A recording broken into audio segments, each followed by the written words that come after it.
Hey, what's good? I'm Kinell and this is Sinister Cinema, where we get deep into the guts of classics and new releases from horror and exploitation cinema. Be sure to follow us up on the socials. That is Sinister_Cinema on your Twitter and Sinister.Cinema on your Insta. Yes! Forgot to do my creep show thing last week because I was off at the vaccine centre in Stockport. Took me a while to get back and I stopped in a few pubs on the way. Well, stopped outside a few pubs on the way. Beer garden ting still. But, yeah, since it was the last one, maybe I'm going to do some kind of series wrap-up. But now, what I'm going to talk about today is the nearly 40 years in the making Grizzly 2 Revenge. Yes, that's right. The sequel to the 1976 Grizzly. Flipping, got my 88 films Blu-ray of it here. And this was shot in 1983 and released in January, yeah, of this year. So obviously there's a lot of fuckery going on there. Now, I'm such a big fan of this film. The original, it absolutely rocks. It's basically a slasher movie in the woods. It's like Jaws meets Friday the 13th before there was a Friday the 13th. But the killer is an 18-foot bear, flipping limbs all over the shop. I love it. So I've been waiting to check out this Grizzly 2 for a while. And it hasn't been released. I said it's been released in January, but not in the UK as of yet. I have been regularly checking on the new VOD releases on Prime to see if it's popped up. It's never there. But I wanted to see it, so I had a bit of a Google, see what was going on. And the Google search revealed that in the US, it's available on the Showtime Anytime app. Showtime's like a cable service over there. And they do a 30-day free trial subscription. So there it is right there. I fired up my VPN, set it to the US, and then downloaded the Showtime APK and searched for Grizzly. Ace. So I can now watch it legitimately for free. I'm absolutely buzzing. I know I'm going to want to make a video of this, so I think, oh, better grab the trailer off YouTube. I type it into YouTube and the first thing that comes up is the whole of Grizzly 2 The Revenge in its entirety. It's just right fucking there where anyone can fucking watch it. I had to scroll past it to get to the trailer. In fact, I had my VPN set to US at the time, so when I scrolled down it showed us available to rent on YouTube VOD, but you have to scroll past the full high quality version that someone's uploaded to get there. Jesus, I have quit movie piracy. Well, most forms of piracy really. I don't really pirate anything anymore. I considered pirating some software. It turns out it's fucking too much of a fucking ball ache these days. So I just fucking pay for my shit because I'm a grown adult and I've got a job. So there we are. So yeah, although if you use a VPN and get the Showtime app, you can get it right there and watch it for free. Or you could just, I don't know, like I say, I'm not supporting piracy, but fuck it, they really are making it difficult. Jesus, come on YouTube, YouTube are really good at taking shit down. Fucking how could you not take down something that you are selling as a VOD? Jesus. But yeah, anyway, so Grizzly 2 is officially out there. And it is a bit of a, okay, I say it was shot in 1983. There was a lot of fuckery to this. Now, the original film was shot in America. This one is set at a rock concert in Yellowstone National Park. So it was, of course, filmed in Hungary. Yeah. And if I can just have a quick look at the Wikipedia page to remind me on what happened, the principal photography was completed under the title The Predator in 1983. Joseph Ford Proctor, the producer, left the scene after the first day of the shoot and there was no funds to continue the film. But the co-producer managed to find an investor and like managed to finish off the photography stage of the whole thing. And it later turned out, after he left the set on the first day, the producer was in jail from then on. So as a result of which, the film never got finished until very, very recently. There was like some sketchy work print that someone had cut together, and there was a VHS rip of it that was doing the rounds, but it was a piece of shit. I personally never saw it, like, but a VHS rip of a work print from 1983, not going to be that good. But now it has been restored. Usually if I was talking about an Arrow release or something, I'd use the term lovingly restored. I don't think I can do that here. It is a bit shaky in places. Now obviously it's a film from 1983, and in the opening shot, they fucking included that in the opening shots are a bear getting shot, and they put in some CGI blood and some really fucking overblown music that sounds more like it should be in a Saw film than something from 1983. So that those opening couple of seconds were quite startling to me. I thought, this isn't really what I'm looking for from this. And also, you may have seen, if you've seen it advertised, in fact, certainly if you've seen the poster, which puts their names in big old letters, you've got, this is an early role for Charlie Sheen, George Clooney, and Laura Dern. Wow. I mean, I think this even predates Return of the Killer Tomatoes. I think this might have been George Clooney's first acting role. And Charlie Sheen, he's done bits, Tiger Blood and whatnot. And Laura Dern, obviously, bit of a legend around these parts, from Jurassic Park, all that kind of thing.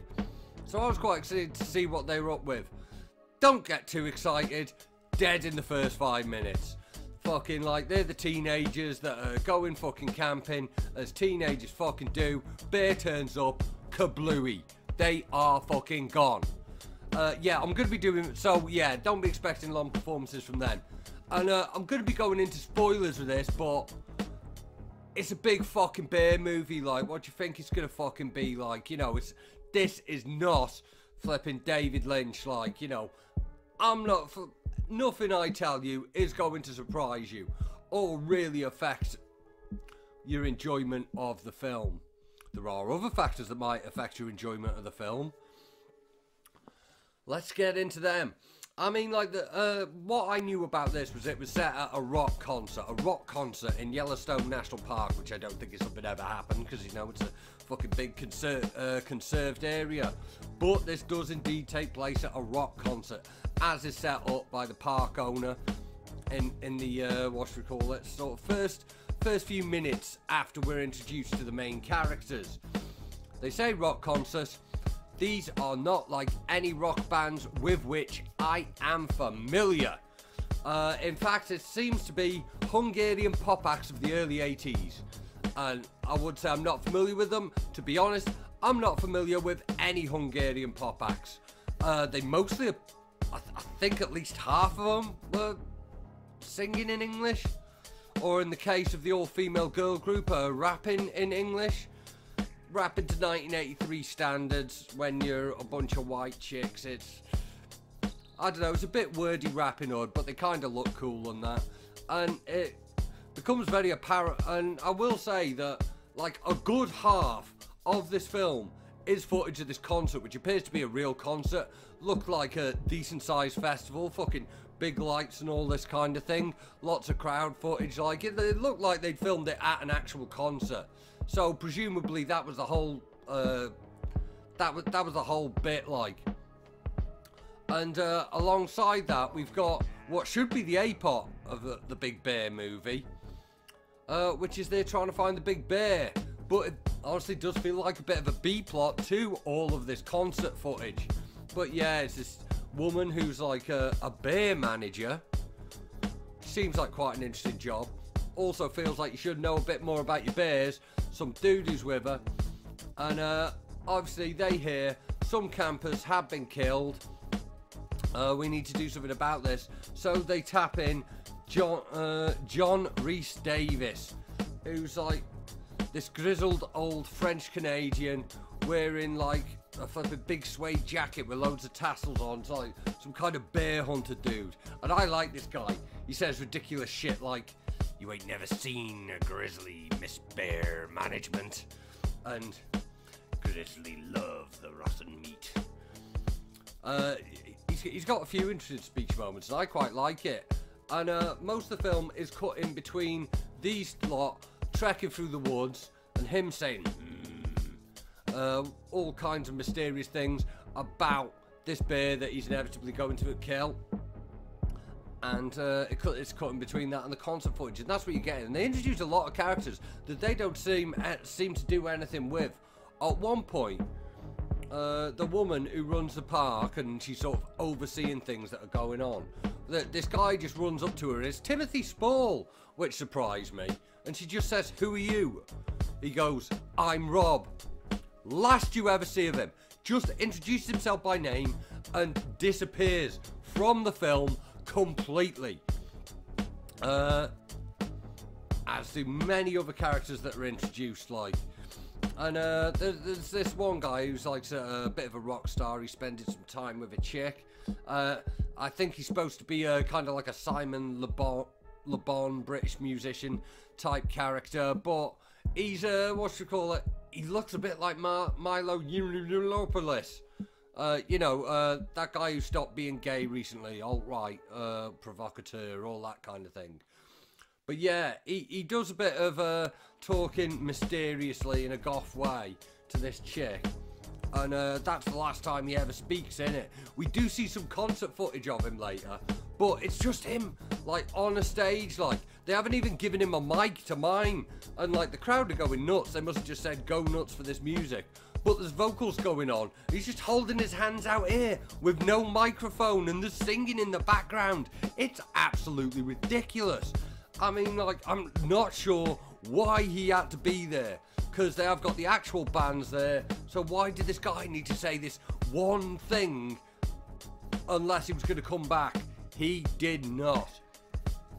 So yeah, lots of tramping through the woods, and then we get some killings. Now the thing about Grizzly, the original, is it's nice and gory. This not so much, and at this point it's set at night, so you don't see it clearly. But yeah, some some kind of hunting party. They get fucked up by the bear. Anyway, fucking the bear is on his rampage, and he gets to the concert. And I'm wondering where they're gonna go with this, because like it's a lot of actual concert footage. There appeared to be several thousand people there at this concert. So I thought, how are they gonna get the bear interacting with this crowd? Short answer, they don't. The bear turns up backstage, right by the pyrotechnics, which start exploding. There's fires everywhere, it's all going, and this doesn't appear to be anything to do with the fucking bear. I mean, like, the bear just seems to turn up just as everything's catching fire for no fucking reason. The fucking technicians at the back are not doing their job. Should mention they've also got a quote-unquote Rasta technician who's trying to sell people herb, and that guy has got the most he's got more of his accent's more English than any black person I've ever met in England, but he occasionally throws in a mon and buy some herb and all this, like, so so a bit of the stereotyping going on there. But yeah, when we get to this sequence, flipping, obviously, you know, John Rhys Davies, flipping, all these technicians panicking, bear management woman, bear management guy, loads of fires, bear going off his head. This pretty cool sequence. Loads of shit on fire, someone running around on fire, they're fucking trying to get the axe. John Rhys Davies going nuts, he runs at him with an axe. 18-foot bear with a hand axe, man. What are you playing at? He's flipping trying to get on his back, he's trying to strangle him, and it's, you know, budgetary restrictions showing heavily. But yeah, I gotta say, this whole kind of sequence kind of fucking rocks. So yeah, and that's pretty much what it is. It's almost entirely concert footage with Jonathan Rhys Davies occasionally saying something. There's a really cool bit at the end. There's loads of characters that are introduced. Nothing happens with them. The plot, very, very thin on the ground. Even for an eco-terror film, which are normally just some people rock up and then it's like some people rock up and murders, kill the animal. This is thin on the ground even for them. But I will say, I enjoyed it. Flipping 74 minutes, it is not sticking around. I've got to say, when I look and they say the principal photography was finished, I'm not convinced it was. Because unless they were just shooting some kind of script on the fly, like that, there's a lot of padding in this. Nature footage, lots and lots and lots of concert footage. Yeah, it is what it is. This is a very ridiculous film. But if you got your VPN, you can watch it legitimately on Showtime. The YouTube version exists. I can't speak to your ethics. But whether you choose to go legitimately or illegitimately, there is some way that you can watch it for free. If you're really committed to handing over some money for it, then you can do a VPN and rent it off YouTube. But it is what it is. Like, things are...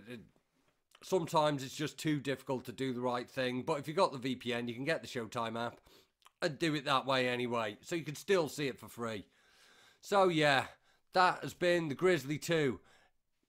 Not as good as the original, but still fun by, these eco-terror standards. Because the concert footage is pretty good. It's fun just watching that 80s shit popping off. And it fucking does a nice job of covering up the total lack of plot. I'm going to call this one 3.5 stars out of 5. Might not be for you, but I think by this point, you know if it is or not. Anyway, Sinister Cinema, leave a comment down below if you got some opinions on it. Like, subscribe, all of them ones there. I'm Kinell, safe.